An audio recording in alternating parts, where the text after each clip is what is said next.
Heiner Markhoff, President and CEO of GE's Water and Process Technologies. Nice to see you in California. Very good to see you too. You are here at GE's conference on the power of water, the economy of water, the problems of water, all of which we're seeing right now, but the focus is on the economy. What is the economy of this water shortage doing in California, and what should we be learning for industry, government, and beyond about what's happening here now? Well, if you look at it from a bigger picture, water is a very important ingredient and growth driver for every economy. You need water for population growth, for industrial growth, for agriculture, and specifically here in California, as we know, is a very severe drought, kind of unprecedented, and which puts growth in question. So we got to come up with technologies, policies to address the drought. The technologies are available, and we see examples around the world of successful implementation to address these type of drought situation and scarcity situations. What sort of business opportunity exists right now for GE in California? Well, we have a number of assets and a number of wastewater treatment plants and drinking water treatment plants that use our technology already today.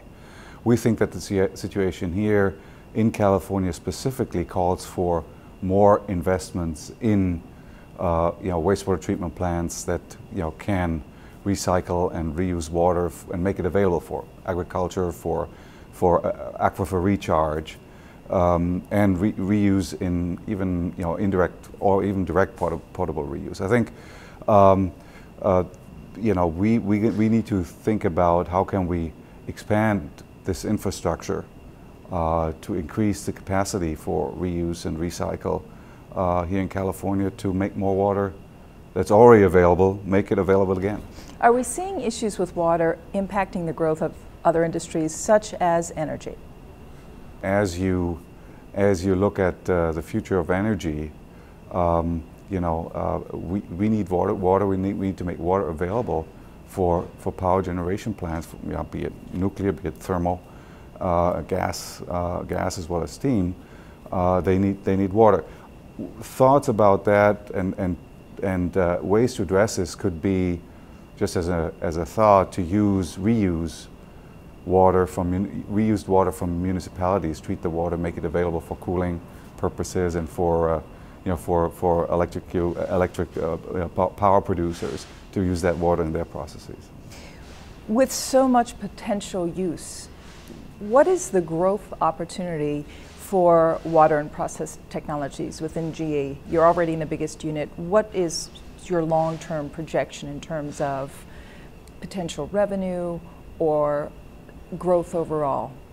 Look, I think we look at this industry this business really aligned with some of the mega challenges in the world, not just here in California, but you look at drought situation and water challenges in China, in India, in Brazil, and many places around the world.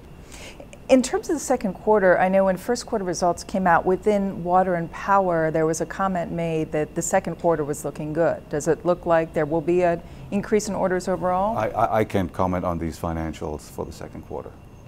And in terms of this unit's position to GE overall, which is in the midst of some changes as it moves away from financial, explain to us how your unit is going to fit in and play a different role in a changed GE going forward. I don't know whether it's a big different role. I mean, we're part of the power and water business, aligned with our thermal business, power generation services business, our other power generation type of businesses. So we are right in the center of our industrial mix, and the industrial divisions in GE, with the announced changes with GE Capital, become the growth driver and really the most important part of GE and future growth and future earnings growth.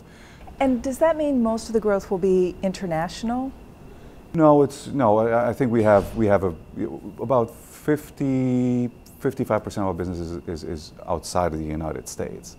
But the United States continues to be an important market for us, but the developing world is important, but we're a fairly global player. We do business in over 100 countries. What is the current biggest challenge that you face right now in the division, beyond kind of these broader issues that we're speaking about, just in terms of execution? Is it finding new orders, making sure investment is there, or something else?